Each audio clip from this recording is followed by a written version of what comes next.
Sweden سے سوال پوچھا گیا ہے کہ یہاں پر ہم لون لے کر گھر لے سکتے ہیں یا نہیں لے سکتے؟ لون کا مطلب تو یعنی قرضہ ہے، قرض لے کے ہم گھر لے سکتے ہیں کہ نہیں لے سکتے؟ اگر سوال اتنا ہی سادہ ہو تو پھر اس کا جواب یہی ہے کہ جائز ہے، کوئی حرج نہیں ہے. ٹھیک ہے.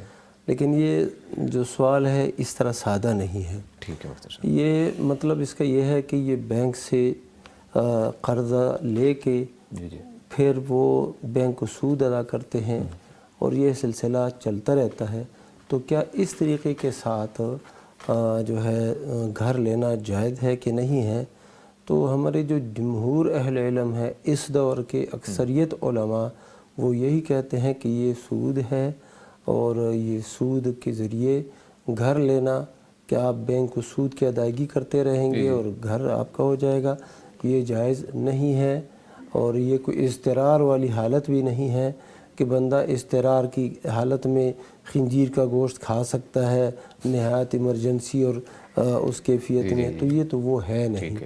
جبکہ بعض اہل علم نے نا یہ ایک تساہل سے کام لیتے ہوئے یہ کہہ دیا ہے کہ وہاں پر جو ہے نا سود دینا جو ہے وہ اتنا شدید جرم نہیں ہے جس طرح سود لینا اور سود کھانا یہ شدید جرم ہے.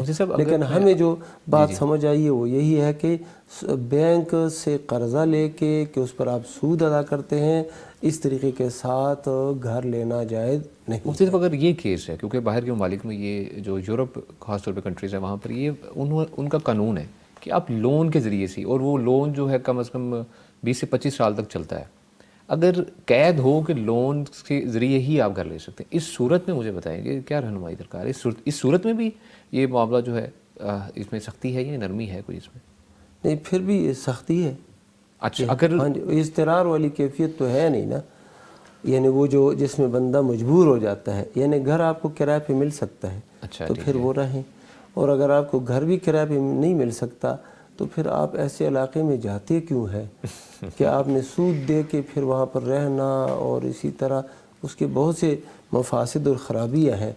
اچھا، یعنی قرضہ ہی لے کے نہیں، ایسی صورت نہیں ہوگی. اگر ایک بندے کے پاس نقد پیسہ ہے سارا یہ لے لو اور گھر مجھے دے دو، یہ کیسے نہیں ہوگا؟ جی ایسا ہے، اور اس کو نا مورگیج کہتے ہیں وہاں اس. اوکے، جی مفتی صاحب. تو مورگیج کے اصل میں وہیں کے بعض اہل علم نے یہ اجازت دی، جیسے شیخ صاحب نے بھی اشارہ فرمایا، لیکن وہ کبھی بھی اس پہ دل مطمئن نہیں ہوا. اوپنلی اجازت نہیں. جی انہوں نے کہا کہ ایک مکان اپنی رہائش کا بنا سکتے ہیں، اس کے اضافی نہیں. یہ ان کا فتویٰ ہے کچھ علماء کا، اہل علم کا، لیکن ہمارے نقطہ نظر سے درست نہیں ہے، کیونکہ وہ بالکل سود ہے.